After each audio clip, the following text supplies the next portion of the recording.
Yo guys, what's up? Welcome back to the channel. Today we've got a good old news roundup for Battlefield 6.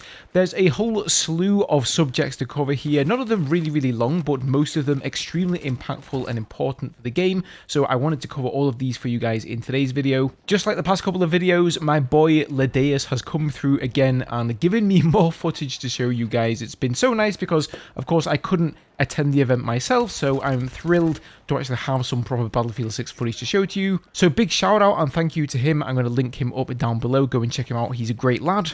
And on the subject of giving shoutouts, you guys might notice that I have some new graphics now on screen, and those come courtesy of the very talented Helios. He has been making stuff for content creators in the Battlefield space for the longest time. I'm going to link both his YouTube and his Instagram down below. If you guys are looking for any work, I can thoroughly recommend him. Really nice guy to work with. Go and check him out. Alright, with that said, let's crack on, shall we? Because there's a lot to get through here. So first of all, let's talk about crossplay. So this one comes from Battlefield Bulletin, as a lot of these news pieces will do these days, and he says crossplay will be optional in Battlefield 6, so PlayStation 5 and Xbox Series X and S players can keep their console experience pure when possible. And the Battlefield Studios have given a new term to this functionality, and it's called Preferred Crossplay. So if you search for a game, it will prioritize matchmaking you with those players on your chosen platform, widening the search to those on others if a suitable match cannot be found, and only when there aren't enough same platform players will it expand to cross-platform lobbies. Crossplay can also be disabled if you would rather play only with people on your own platform. If you're playing on PlayStation 5 or Xbox Series X and S and would rather not play with PC players or vice versa, you can create a stricter search parameter. And then of course PC players will matchmake across Steam, the Epic Games Store and the EA app. Apart from crossplay, Battlefield 6 also has cross progression, meaning that as long as you're using the same EA account, your progression and unlocks will carry over to all platforms. So I think that's really good news. I know a lot of people don't like crossplay, like keyboard and mouse players, they don't like being matched up against controller players and vice versa. There's, this whole argument that always goes on about aim assist on controller, and if it's too overpowered or it's not overpowered enough, and keyboard and mouse then have an advantage. So this means that people who don't want to go up against players who use a different input device can do that now. Now it sounds like there is going to be a bit of a caveat here, like if it can't find you any players, then it will match you up to players, on other platforms, unless you turn crossplay off entirely. But honestly, I think with Battlefield 6, how it's looking so far, it looks like it's going to be pretty popular. I think there's going to be a lot of players playing this one, so it should be easy enough to play with exactly the people on the platforms that you want to. Now the next bit of news comes out of Alexia Christophe. She was actually one of the people working at DICE there, a producer at DICE who was part of the presentation, and over on Twitter she actually replied to Reese here, and she says the reveal event and the open beta will have a reduced set of weapons, less than we'll have at launch. We'll have 40 plus weapons at launch. So I believe we've seen Temporal and other data miners find at least like 50 something weapons. So the fact they're going to have at least like 40 plus tells me that maybe some of those weapons that were found in the data mining and whatnot are going to be coming in later seasons. But even so, I think 40 plus is a good number. I think Battlefield 2042 shipped with like 22 weapons. So 40 plus is double that.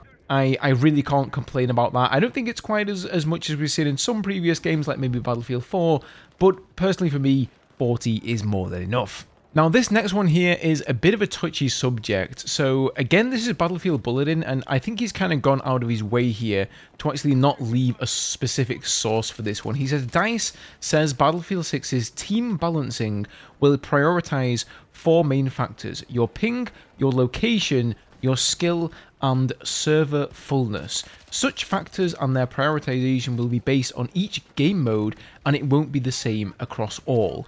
Now, I think we really need to make a distinction between team balancing, which is of course what Battlefield generally has, and then skill-based matchmaking, or even worse, EOMM or engagement optimized matchmaking. And I think they've sort of gone out their way to make it clear that skill-based matchmaking is not what we're going to see in Battlefield 6, although technically it is because they are balancing the servers to some degree based on your skill, as they've stated here, also your ping, also your location, and the server fullness. But I think saying skill-based matchmaking has an extremely negative connotation to it. Whenever people talk about that, you think about Call of Duty and this extremely strict skill-based matchmaking algorithm that they have there that has you winning one round and being top of the scoreboard, and then in the next round, almost like clockwork, you'll be bottom of the scoreboard, and it really doesn't reward you for getting better at the game.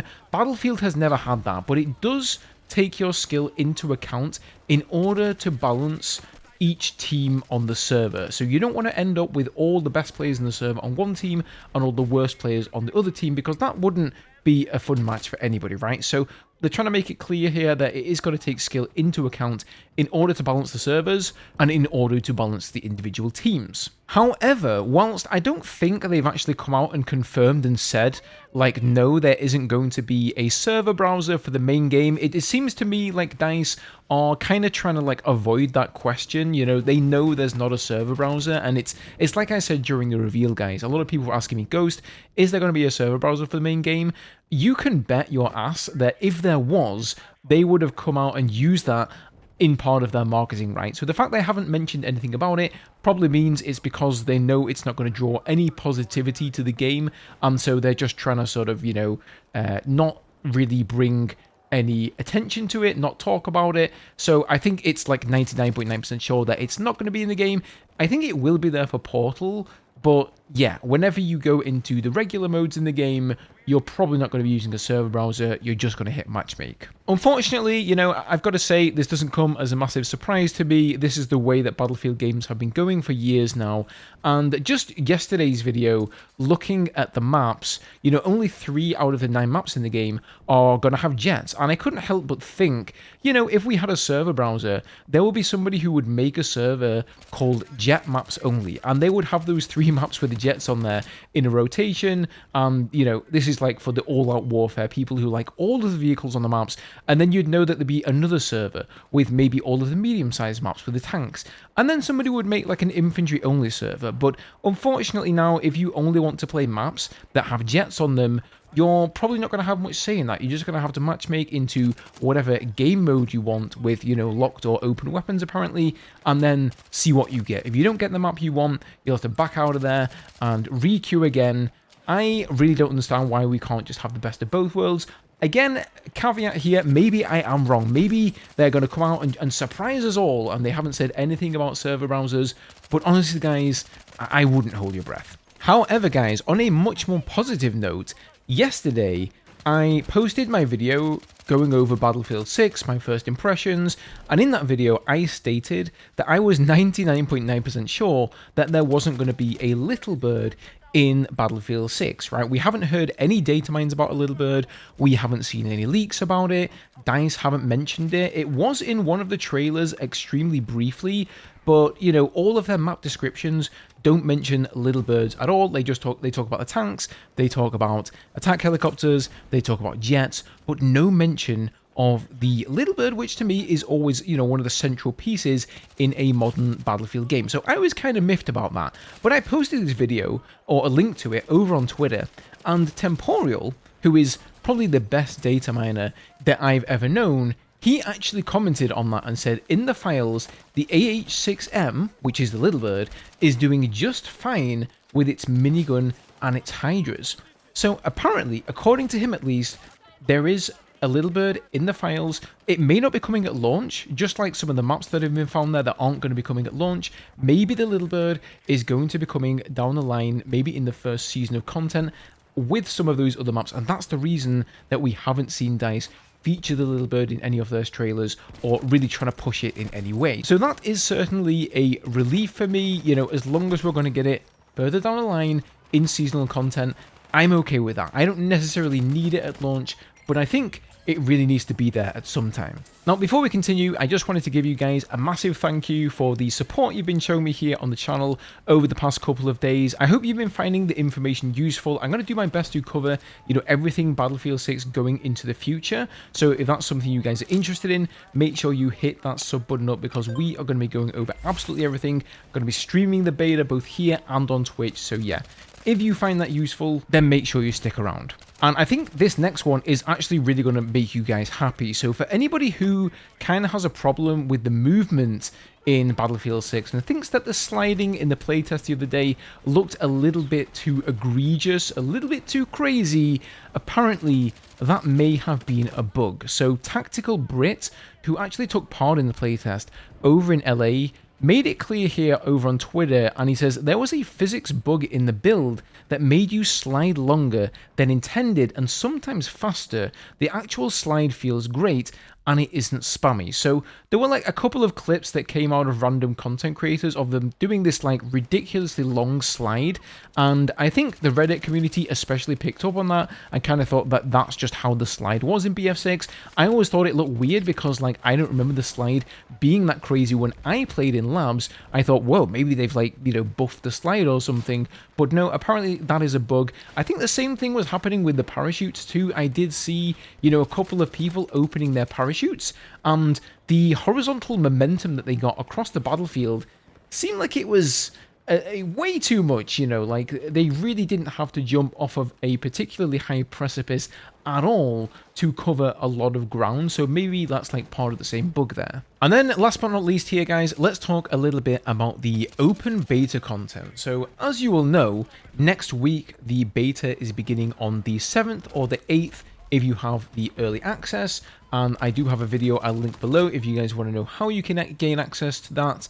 But then on the 9th and the 10th it's going to open up, and then also the following week after that we're going to see another 4 days of open beta access. But just what are we going to experience in that beta, you might ask yourself? Well, there was an interview taken with a couple of DICE people, and this was posted up on YouTube. I'll link it below, but here's the important information out of Battlefield Bulletin. He says, breaking, DICE executive producer Ryan MacArthur confirms the gameplay content that streamers got to play during the Battlefield 6's multiplayer reveal event will be available in the open beta. So that's going to be 4 different maps here. We've got Liberation Peak, which is the one up in the mountains with all the vehicles, the jets, the helis and everything. Then we've got Siege of Cairo, and then we have the Iberian Offensive, and then finally the Empire State one, which is of course the one set in New York City. There is also going to be 4 game modes: Conquest, Breakthrough, Squad TDM, and Domination. So that is fantastic news. Like, it's clear to me that EA and DICE are really like going out of their way to show the game off, as much of it as they can, to as many people as they can. I really just expected the open beta to be 1 map, maybe 2, but certainly not 4 maps and 4 different game modes. I think the fact that, they're giving people who signed up to labs early access there as well, they're giving people who are watching streamers early access, that really speaks volumes to the fact that they don't want to like lock it behind pre-orders for the game, because let's be honest here, they could have easily gone that route if they wanted to. And so I think that really shows that they have a certain level of confidence in the product that they've got here, and that they're willing to stand behind it. If you think back to Battlefield 2042,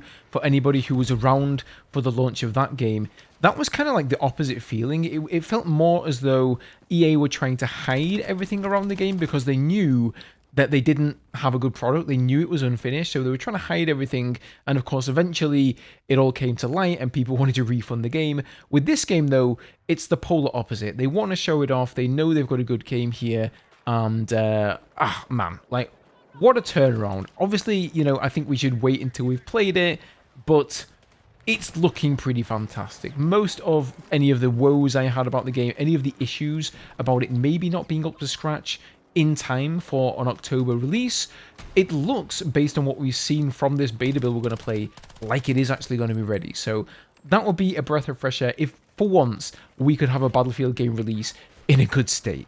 But that is about going to do it for today's video, guys. So as always, if you enjoyed this one, leaving a like is always appreciated. Leave me those comments down below. Let me know what you think about everything discussed in today's video, and don't forget to subscribe to stay up to date with everything Battlefield 6. Have a good one, guys, and I'll see you all in the next video.